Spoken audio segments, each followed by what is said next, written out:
সরকারের আলোচনা করছেন আপনি, আর আপনি জেল যাবেন না, তারপরে আপনি মুসলমান, তা কি হয়? এই দেশে মুসলমান হওয়াটা কি অপরাধ, নাকি দলিত আদিবাসী ওবিসি হওয়াটা অপরাধ, নাকি আপনি বিজেপি করেন না বলেই কি আপনার অপরাধ?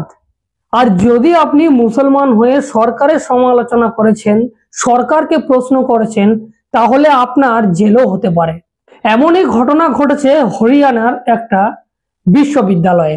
আপনারা জানেন, দেশে অপারেশন সিন্দুর যখন চলছিল, সেই সময় সোফিয়া কোরেশির মতো একজন বীর সেনা যেমন জঙ্গিদের ছক্কা ছাড়িয়ে দিয়েছিল, এবং তাকে ঘিরে বিভিন্ন দলের মানুষ বিভিন্ন রকম মন্তব্য করেছে, বহু মানুষ তাকে নিয়ে গর্ব করেছেন।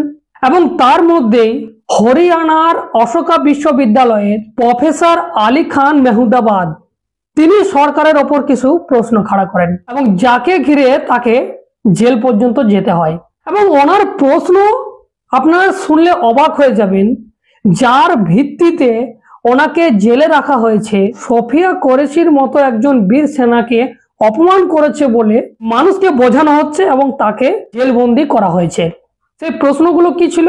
তিনি পরিষ্কার ভাষায় বলেছেন, আপনারা এই পেপার কাটিংটি দেখুন, এখানে পরিষ্কার উনি লিখছেন যে যারা সোফিয়া কোরেশির মতো একজন বীর সেনাকে আজকে প্রশংসায় পঞ্চমুখ হচ্ছে, তারা সেদিন কোথায় থাকে যেদিন এই দেশের মুসলমানদের ঘর বাড়ি বুলডোজার দিয়ে ভেঙে দেয়, যেদিন মুসলমানদেরকে জবরদস্তি জয় শ্রীরাম বলা করানো হয়, এবং তারা যদি না বলে তাহলে তাদেরকে পিটিয়ে হত্যা পর্যন্ত করা হয়।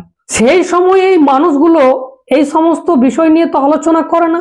ও রক্ষার নাম করে যখন পিটিয়ে মেরে দেওয়া হয়, তখন তারা যদি এই বিষয়ে কথা বলতেন তাহলে ভালো হতো। কিন্তু এই প্রফেসর আলী খান এক জায়গায় ভুল করেছেন, সেটা হচ্ছে যে গেরুয়া শিবিরের নাম নিয়ে ফেলেছেন, যার জন্য তাকে জেলে যেতে হয়েছে। সরকারের আলোচনা করছেন আপনি, আর আপনি জেল যাবেন না, তারপরে আপনি মুসলমান, তা কি হয়? যার জন্য আমি প্রথমেই বললাম যে এই দেশে মুসলমান হওয়াটা কি অপরাধ, নাকি দলিত ওবিসি আদিবাসী হওয়াটা অপরাধ? একে জেরে প্রফেসর लक्ष्मण यादव जी তিনি কি বলছে আপনাদেরকে শোনাবো। आप अगर बीजेपी में हैं, आप कर्नल सोफिया कुरैशी को आतंकियों से जोड़ लीजिए, आप गिरफ्तार नहीं होंगे। अगर आप बीजेपी में हैं तो आगरा में पाकिस्तान जिंदाबाद का नारा लगा दीजिए, फिर भी आपको कोई ट्रोल नहीं करेगा।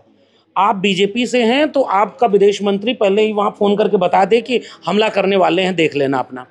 आप अगर बीजेपी से हैं तो आप एक ट्वीट बना लें, जब वो ऑपरेशन सिंदूर ऑन गोइंग था कि 2014 के पहले क्या होता था, और जब से मोदी जी का अवतार हुआ तब से आतंकी पाताल लोक में चले गए, और जबकि उसके बाद कितने आतंकी हमले। अब बीजेपी से होंगे तो कुछ भी कर सकते हैं। যে বিজেপিতে থাকলে আপনারা বেঁচে যাবেন, কিন্তু মজার বিষয় হচ্ছে কি জানেন, যে এই প্রফেসর আলী খান এমন কোন জায়গা দেখাতে যে সোফিয়া কোরেশির মতো একজন বীর সেনাকে অপমান করছে, কিন্তু এই বিজেপিতে থাকা বিজয় শাহ তিনি প্রকাশ্যে বলছেন এবং জঙ্গিদের সাথে তুলনা করছেন সোফিয়া কোরেশিকে।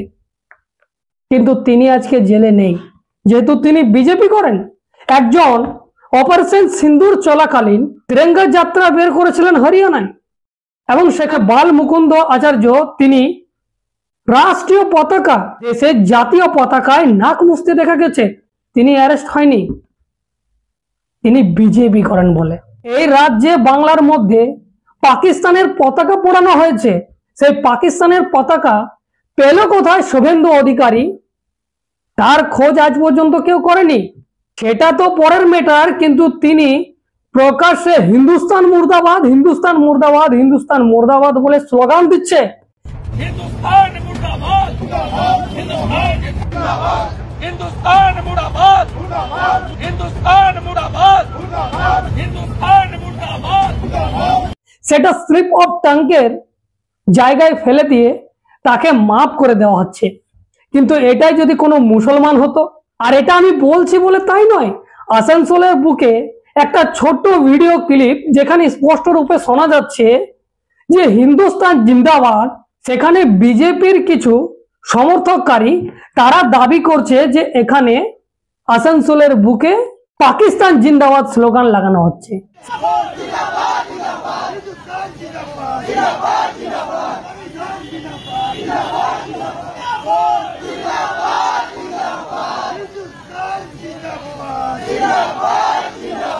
সেটা স্লিপ অফ টাঙ্ক হতে পারে শুভেন্দু অধিকারীর বেলায়, কিন্তু মুসলমানরা বলে ফেললে তাদের কিন্তু দেশদ্রোহীর তকমা লেগে যায়। তাহলে এই দেশে মুসলমান হওয়াটা কি অপরাধ, নাকি আপনি বিজেপি করেন না বলে অপরাধ?